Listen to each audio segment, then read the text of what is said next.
ሰሜን ለንደን በአሁኑ ሰዓት በከፍተኛ የዝውውር ንቅናቄ ውስጥ ትገኛለች። አርሰናል በአዲሱ የውድድር ዘመን የፕሪሚየር ሊጉን ዋንጫውን ለማስጠበቅና በሻምፒዮንስ ሊጉ ላይ ጠንካራ ተፎካካሪ ለመሆን ስብስቡን በአዲስ መልክ እየገነባ ይገኛል።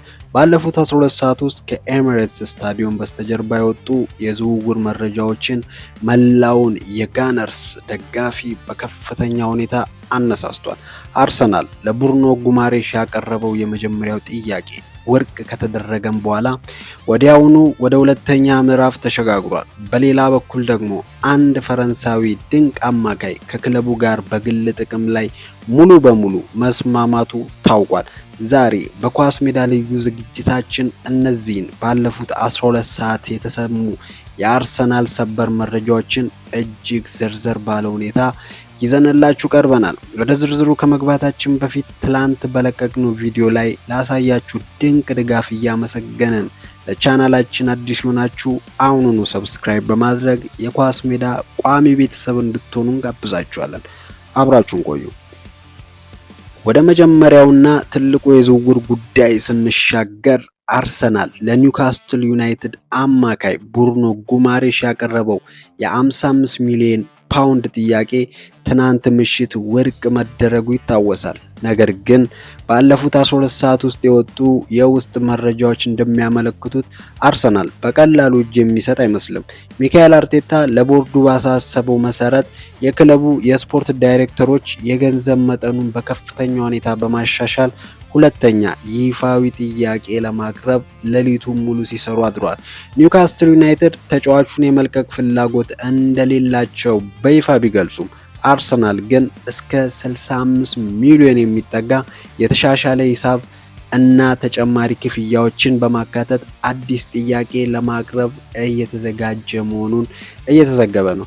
ጉማሬሽ ራሱ ለአርሰናል ያለውን አድናቆት ለቅርብ ጓደኞቹ የገለጸ በመሆኑ የለንደኑ ክለብ ይህን ዝውውር በስኬት ለማጠናቀቅ ከፍተኛ ግፊት እያደረገ ይገኛል። ወደ ሁለተኛውና እጅግ አጓጊው መረጃ ስንሄድ አርሰናል ለቡርኖ ጉማሬሽ እንደ አማራጭ የያዘው የ25 ዓመቱን ፈረንሳዊ አማካይ ማኑኤል ኮኔን ለማስፈረም መላውን የዝውውር ገበያ ያስገረመ ፈጣን እርምጃ ወስዷል።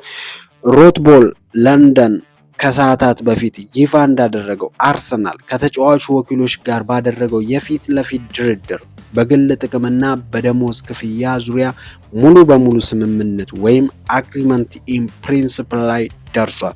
ይህን ዝውውር ይበልጥ ልዩ የሚያደርገው የክለቡ ታላቅ ሌጀንድ ፓትሪክ ቬራ ዛሬ ጠዋት የሰጠው አስገራሚ አስተያየት ነው።